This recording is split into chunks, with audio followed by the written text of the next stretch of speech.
Hello everyone, welcome to my YouTube channel. मैं आलोक वर्मा, प्रवक्ता भूगोल, आपके लिए अमोघ श्रृंखला का ये दूसरा प्रैक्टिस सेट लेकर आया हूँ। अमोघ का अर्थ होता है अचूक, तो ये अचूक श्रृंखला है हमारी, इसका ये दूसरा प्रैक्टिस सेट है। बहुत अच्छे प्रश्न है, एक तरफ से देखिए, पढ़ते रहिए और प्रैक्टिस जरूर करते रहिए। स्पेन और फ्रांस के मध्य कौन सी पर्वत सीमा है? आप जानते हैं स्पेन और फ्रांस के मध्य कौन सी पर्वत सीमा है? तो हम लोग देखते हैं उसका आंसर क्या होगा। ऑप्शन आपके सामने, आंसर क्या होगा? सी, पेनेरीज। यहाँ पर आप वर्ड का देखें तो स्पेन और फ्रांस के बीच पेनेरीज पर्वत जो है सीमा बनाता है। सीमा आंसर। जूरा पर्वत स्विट्जरलैंड में, जूरा पर्वत के नाम पे ही जुरैसिक युग का नाम पड़ा है। ठीक है। काकेसस जो है ये एशिया और यूरोप को अलग करता है। कार्पेंथियंस भी माउंटेन जो यूरोप में है। ठीक है, सीमा आंसर है। अगला प्रश्न, निम्नलिखित में से कौन सही सुमेलित नहीं है? यहाँ पर कुछ शहर दिए गए हैं, सिटीज जो नदी पर बसे हैं, उनका मिलान कौन सा गलत है? कोटा चंबल नदी दिया, बिल्कुल सही है। भुवनेश्वर महानदी बिल्कुल गलत है। जबलपुर नर्मदा बिल्कुल सही। सूरत तापी बिल्कुल सही। बी हमारा आंसर है। भुवनेश्वर जो है महानदी पर नहीं बसा है। भुवनेश्वर कुआं खाई नदी पर बसा है, जो एक महानदी की एक धारा है। ठीक है, इसीलिए महानदी पर नहीं बसा है, इसीलिए बी गलत है। ठीक। तीसरा प्रश्न, किस देश में विश्व का सबसे बड़ा तांबे का भंडार है? विश्व में सबसे अधिक तांबे का जो भंडार है वो आपको पता होगा, कई बार प्रश्न भी आता रहता है। सी हमारा आंसर है चिली। चिली दक्षिण अमेरिका का एक देश है जो विश्व का सबसे लंबा देश है। ठीक है, चिली की राजधानी सेंटियागो है। ठीक है। अगला देखिए, चौथा प्रश्न, ये भी बहुत अच्छा प्रश्न है। निम्नलिखित में से कौन सही सुमेलित नहीं है? एक तरफ ज्वालामुखी है, दूसरी तरफ देश हैं, कौन एक गलत है? इसको आपको पकड़ना है। सबनकाया ज्वालामुखी पेरू में है, बिल्कुल सही। माउंट एटना इटली में है, इससे सिंपल तो कुछ हो नहीं सकता है। कोलिमा अमेरिका, बिल्कुल बिल्कुल गलत। माउंट मेरापी इंडोनेशिया, बिल्कुल सही। तो सी हमारा आंसर है। कोलिमा, माउंट कोलिमा जो है ज्वालामुखी मैक्सिको में है। ठीक है, कहाँ पे है? मैक्सिको में। मैक्सिको चांदी के प्रोडक्शन के लिए फेमस है। सी हमारा आंसर है। पांचवा, पूर्व की ओर बहने वाली, पूर्व की ओर बहने वाली भारत की निम्नलिखित नदियों में से किस, यहाँ पे किस है, किस एक में निम्नावलन के कारण भ्रंश घाटी बन गई है? कौन सी नदी जो पूर्व की ओर बहती है और उसमें निम्नावलन के कारण भ्रंश घाटी बन गई है? तो ऑप्शन आपके सामने है, आंसर क्या होगा? दामोदर नदी। ठीक है, दामोदर। भारत की पहली river valley project Damodar river valley project था। ठीक है, तो यहाँ पे ए आंसर है। फिर देखिए, बहुत अच्छा प्रश्न है ये, रिंग ऑफ फायर का संबंध है। यहाँ पे कूट वाला प्रश्न, आपको कूट लेना है। तो रिंग ऑफ फायर का संबंध किससे है? चार चीज़ें दी गई, भूकंप से है, ज्वालामुखी से है, प्रशांत से महासागर से है, जंगल की आग से नहीं है। तो आंसर क्या होगा? एक दो तीन, एक दो तीन। प्रशांत महासागर के किनारे किनारे ज्वालामुखी जो फैले हुए हैं उनमें आग निकलती रहती है, ज्वालामुखी, इसलिए इनको रिंग ऑफ फायर कहते हैं। उनका संबंध भूकंप से भी है, ज्वालामुखी से है और प्रशांत महासागर से है। सी हमारा आंसर है। ओके। सातवां प्रश्न देखिए, निम्नलिखित में से कौन सा से कथन सत्य है? दो कथन हैं, उनको आपको चेक करना है, कौन सही है कौन गलत। साइलेंट वैली राष्ट्रीय उद्यान केरल में है, शांत घाटी राष्ट्रीय उद्यान केरल में है, बिल्कुल सही है, केरल में है। केरल में जो नीलगिरी पर्वत है उसके पास में, केरल तमिलनाडु कर्नाटक के जो ट्राई जंक्शन है वहाँ पर नीलगिरी पर्वत है, उसके पास में साइलेंट वैली राष्ट्रीय उद्यान केरल में है। कुंती नदी साइलेंट वैली राष्ट्रीय उद्यान से होकर बहती है, बिल्कुल सही, दोनों बातें सही हैं। आंसर क्या हुआ? सी। सी आंसर है हमारा। ठीक है, याद करते चलिए।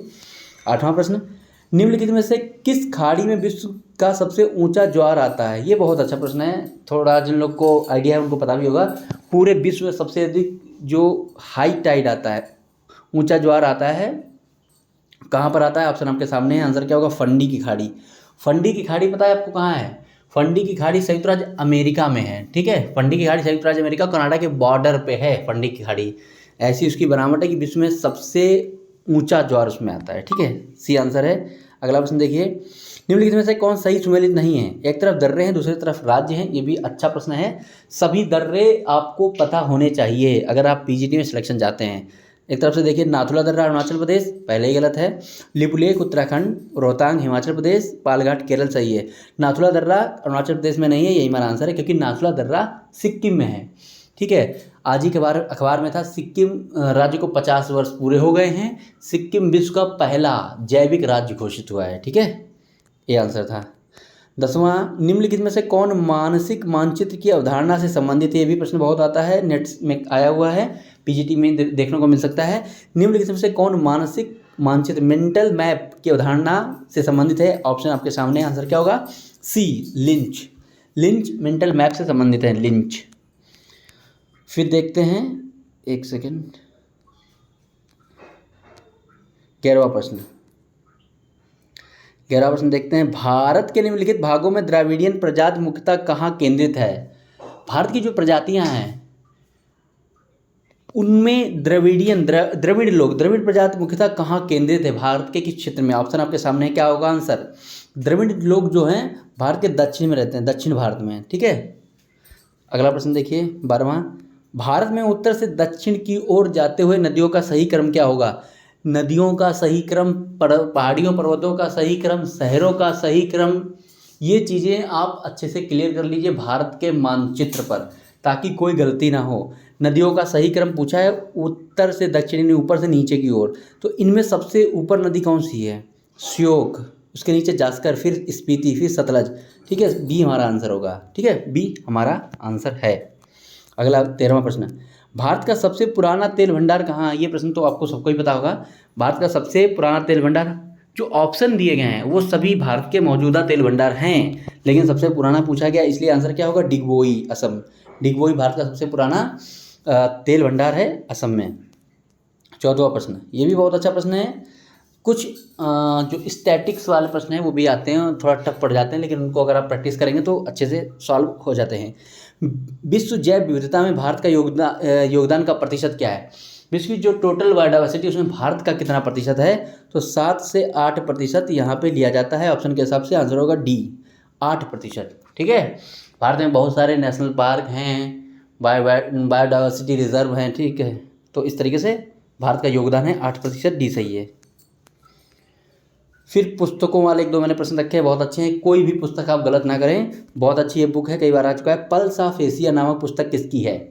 पल्स ऑफ एशिया नामक पुस्तक किसकी है? ऑप्शन आपके सामने है, आंसर होगा बी, एल्सवर्थ हटिंगटन। ये हटिंगटन की बहुत फेमस और अच्छी बुक है, ठीक है। फिर देखते हैं हम लोग, निम्नलिखित में से कौन सी पुस्तक एल्सवर्थ हटिंगटन की नहीं है? अब इनमें से कौन सी हटिंगटन की नहीं है? बहुत अच्छी बुक है, ये प्रश्न इसलिए डाला ताकि बाकी आप याद कर पाएँ। Principle of human geography Huntington की है। Mainspring of civilization Huntington की, ये बुक आ चुकी है पीजीटी में। सिविलाइजेशन एंड क्लाइमेट हटिंगटन की है। द अर्थ एंड मैन, ये हटिंगटन की नहीं है, यही हमारा आंसर है, डी हमारा आंसर है। The earth and man Huntington की नहीं है, ये गुयोट की है। एक व्यक्ति थे ज्योग्राफी में काम किया उन्होंने, गुयोट, उनकी ये पुस्तक है, डी वाली, ठीक है। अगला प्रश्न देखिए, ये भी प्रश्न आ चुका है पीजीटी 2021 में, साथ था, हाँ उसी में था। मेट्रोलॉजी का पुस्तक किसकी है? मेट्रोलॉजी का नामक पुस्तक किसकी है? बहुत फेमस है, अगर आपने क्लाइमेटोलॉजी पढ़ी होगी तो शुरुआत में ही इसका डिस्कशन आता है। मेट्रोलॉजी का पुस्तक किसकी? आपके सामने ऑप्शन है, आंसर क्या होगा? अरस्तु, अरिस्टोटल, ठीक, अरस्तु की बुक है मेट्रोलॉजी का। 18वां प्रश्न देखते हैं, निम्नलिखित में से कौन सही सुमेलित नहीं है? एक तरफ बुक्स है, दूसरी तरफ उनके राइटर हैं, तो हम लोग यहाँ पर देखते हैं कल्चरल ज्योग्राफी, कार्ल ओ सॉर, बिल्कुल सही। कल्चरल ज्योग्राफी का अगर आपको कभी हिंदी मारना है कल्चरल ज्योग्राफी या कल्चरल ज्योग्राफी के किसी पॉइंट पे, तो आप कार्ल ओ सॉर मार सकते हैं, अगर आपको नहीं याद है और कुछ मारना है। कार्ल ओ सॉर ने कल्चरल ज्योग्राफी बहुत कम किया है। द पायनियर फ्रिंज बहुत फेमस बुक है, ईसा बोमेन की, बहुत बार आई है बुक। थियोरेटिकल ज्योग्राफी विलियम बुंगी की है, बिल्कुल सही है। एक्सप्लेनेशन इन ज्योग्राफी आर पीट की नहीं है, यही हमारा आंसर है। Explanation in geography David Harvey की बहुत अच्छी बुक है, बहुत इंपॉर्टेंट है। Explanation in geography David Harvey की है, डी हमारा गलत था, ये हमारा आंसर हो, ठीक है। 19वां अनस्टेबल अर्थ, ये भी बुक बहुत ज़्यादा पूछी जाती है, इंटर में बहुत बार आई है, कई जगह पूछी गई है, पीजीटी में आ सकती है। अनस्टेबल अर्थ पुस्तक के लेखक कौन है, किसके द्वारा लिखी गई है? एस्टियर्स, बी हमारा आंसर है, एस्टियर्स की पुस्तक है अनस्टेबल अर्थ, ओके। फिर देखते हैं, निम्नलिखित में से कौन सही सुमेलित नहीं है? भारत सरकार द्वारा जो जीवों को बचाने के लिए प्रोजेक्ट चलाए गए, बायोडाइवर्सिटी को बचाने के लिए, उनसे संबंधित ये प्रश्न है इन्वायरमेंटल पोर्शन से। प्रोजेक्ट टाइगर 1973 बिल्कुल सही। प्रोजेक्ट क्रोकोडाइल 1975 बिल्कुल सही। प्रोजेक्ट एलिफेंट 1992 बिल्कुल सही। प्रोजेक्ट स्नो लेपर्ड 2010 बिल्कुल गलत, यही हमारा आंसर है। प्रोजेक्ट स्नो लेपर्ड जो चलाया गया था 2009 में चलाया गया था, इसको याद कर लीजिए, प्रोजेक्ट स्नो लेपर्ड 2009, ठीक, डी हमारा आंसर है। अगला प्रश्न, निम्नलिखित में से कौन एक मृत ज्वालामुखी है? दुनिया के कौन कौन से सक्रिय ज्वालामुखी है, कौन सुप्त ज्वालामुखी, कौन मृत ज्वालामुखी हैं, ये भी आपको पता होना चाहिए। कौन एक मृत ज्वालामुखी? एटना, सक्रिय ज्वालामुखी है। स्ट्रोम्बोली सक्रिय है। माउंट पिनाटिवो भी सक्रिय है। माउंट पोपा म्यांमार का ये मृत ज्वालामुखी है। डी हमारा आंसर है। माउंट पोपा मृत ज्वालामुखी है। डी हमारा आंसर है। 22वां प्रश्न देखते हैं। क्रॉल किसके निवास स्थल को कहा जाता है? क्रॉल, जो भी प्रमुख जनजातियाँ फेमस हैं उनके निवास स्थल को जो कहा जाता है उसको आप याद कर लें। क्रॉल कहा जाता है मसाई। मसाई जो है केन्या के आसपास की एक जनजाति है, फेमस जनजाति, उसके घर को क्रॉल कहा जाता है। ठीक है, बी हमारा आंसर है। बहुत अच्छा, ये भी प्रश्न था। 23वां, अटलांटिक महासागर की औसत गहराई क्या है? आपको लगेगा ये इस तरीके से प्रश्न आता है कि नहीं आता, इसलिए मैंने लिख दिया। पीजीटी 2013 में ये पूछा गया था कि अटलांटिक महासागर की औसत गहराई क्या है। आपको सविंदर सिंह सर की बुक में मिल जाएगा। आंसर क्या है? B, 3900 metre. 3900 मीटर अटलांटिक महासागर की औसत गहराई है।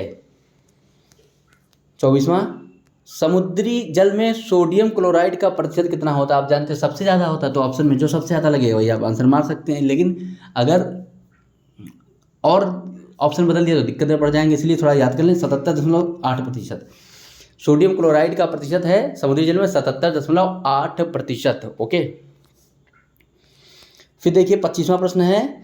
सागरी निक्षेपों का सर्वप्रथम विस्तृत अध्ययन किसने किया था? जो सागर के डिपॉजिट्स हैं, सागरी निक्षेप है, उनका सर्वप्रथम अध्ययन किसने किया था? ऑप्शन आपके सामने, आंसर क्या होगा? मरे। मरे को ही समुद्र विज्ञान का पिता कहा जाता है, तो इसमें मरे हमारा आंसर है। डी हमारा आंसर है। 25 ही प्रश्न थे आज। अच्छे से पढ़ते रहिए, प्रैक्टिस करते रहिए, फास्ट तरीके से आप प्रैक्टिस करते रहिए। बाकी अपना पढ़ें और मेहनत करें। धन्यवाद।